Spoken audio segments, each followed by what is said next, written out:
안녕하세요, 빵군TV입니다. 이제 두 번째 매장을 계획하면서 제가 정말 많은 상권을 돌아다니고 있어요. 아직도 사실은 어느 곳에 정확히 해야 될지 감이 안 옵니다. 매일 이렇게 지도를 보고 동선을 파악하고, 그리고 좀 더 좋은 자리, 좀 더 싸고 괜찮은 자리 계속 보고 다닙니다. 어떤 부동산 사장님은 좋은 정보를 주기도 하고요. 어떤 분은 이곳에서 될 거라고, 잘 될 거라고, 원래 잘 되는 곳이었는데 사정에 의해서 나갔으니 한번 들어와서 해보시라고, 이런 말을 합니다. 하지만 논리적으로 생각을 해야 됩니다. 부동산 사장님들도 결국은 사업을 하시는 거고, 계약이 성공이 돼야만 수수료를 얻는 겁니다. 본인이 가진 물건을 다른 사람에게 빨리 계약을 시켜야 됩니다. 그러니 어쩔 수 없이 조금은 좋은 부분만 얘기해야겠죠. 그래서 이런 조각조각들을 논리적으로 스스로 잘 따져봐야 돼요.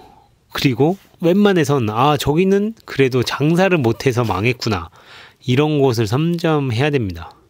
부동산 사장이 말하는 대로 이것은 정말 명당이다 라는 것보다, 내가 생각했을 때 저기 좋은 자리인데 좀 장사를 못하고 계신다, 내가 하면 저기보다 잘할 텐데, 이런 확신이 드는 곳에 그나마 장사를 하는 게 좋습니다.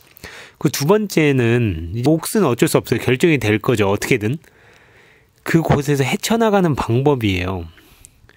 몫을 탓하며 장사가 망할 것인가, 아니면 여러 맛집들처럼 몫이 안 좋은 데서도 손님들을 끌고 오는 분들이 있단 말이에요.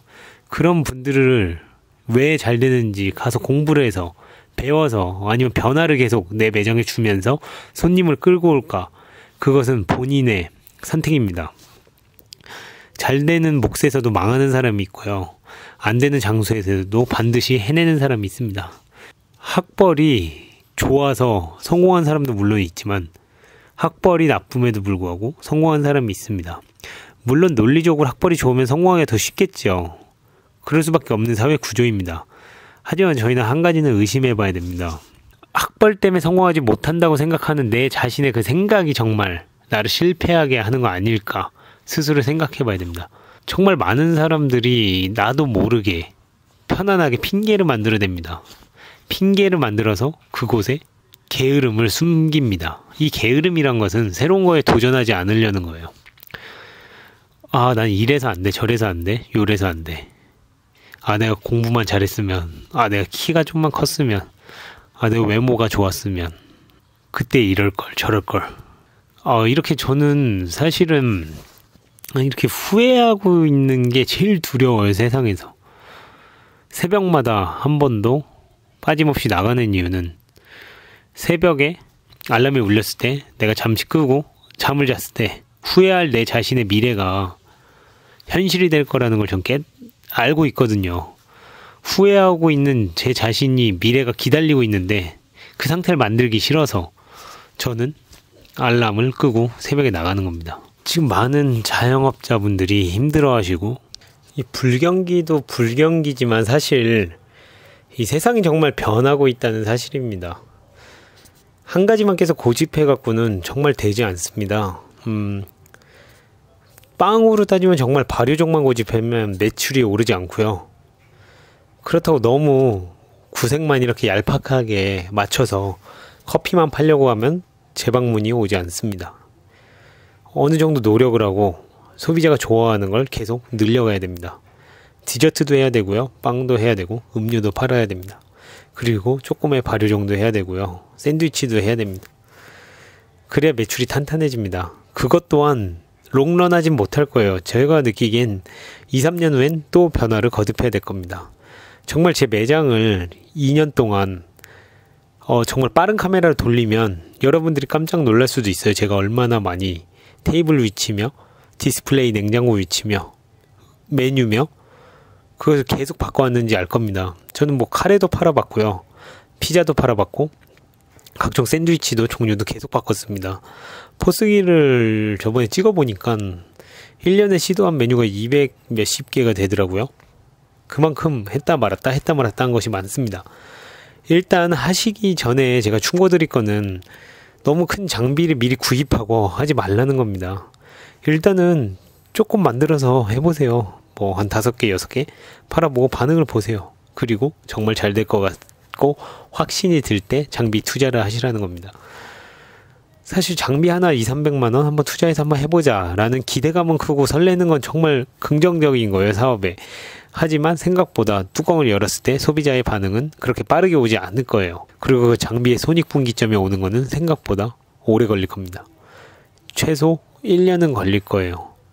소프트 아이스크림을 여름에 하고 싶어서 뭐 500~600만 원을 투자해갖고 판매를 한다고 쳐봅시다. 하루에 매일 뭐 10개, 20개, 많게는 30개 팔아도 1년 동안 손익분기점이 나지 않습니다. 그리고 겨울에는 또 잘 팔리지 않을 거고요. 그러니까 투자보다는 본인이 지금 가진 환경에서 할 수 있는 최대치를 한번 해보시라고 말씀드리고 싶어요. 그리고 나서 변화해도 늦지 않습니다. 그러니까 마치 헬스장을 등록하고 각종 헬스 장비 먼저 사는 사람이랑 똑같아요. 그리고 나서 헬스장을 한 달은 다니다가 그 다음에 안 다니게 되는 거죠. 그러느니 집에서 일단 푸시업을 해보고 윗몸 일으키기를 해보는 걸 저는 추천드립니다. 그리고 그 의지가 꺾이지 않았을 때 헬스장을 등록하셔도 늦지 않아요. 지금 당장 할 수 있는 것들이 너무 많습니다. 사실은 저는 핑계를 계속 만들고 안 했을 뿐이에요. 지금 당장 할 수 있는 것을 사업에 적용하는 게 정말 좋다고 생각해요. 뭐 이름표도 그래요. 뭐 신메뉴를 만들어 놓고 이름표 이거 프린트 해야지 이게 아니에요. 당장 펜을 사서 공책에다가 적어서 이름표를 만들 수 있는 거예요. 그렇게 해서 소비자에게 팔아볼 수 있는 거예요. 그러니까 지금 당장 도전해보고 시도해보고 변화해보고 전 이게 중요하다고 생각합니다. 저도 어떻게 보면 특혜를 받고 부모님 덕분에 유학을 갔다 왔고 여러 가지를 배워왔습니다. 하지만 대한민국에서 원하는 디저트 형태와 빵은 외국에서 배워온 것과 정말 달랐습니다. 외국에서 배워온 마카롱은 분명히 이렇게 얇고 부드러운 스타일이었는데 한국에선 쫄깃한 식감과 두껍고 큰 마카롱을 좋아했습니다. 제가 외국에서 왔다고 이걸 계속 주장하는 것보다는 대중이 좋아하는 걸 제가 만드는 게 더 빠르더라고요.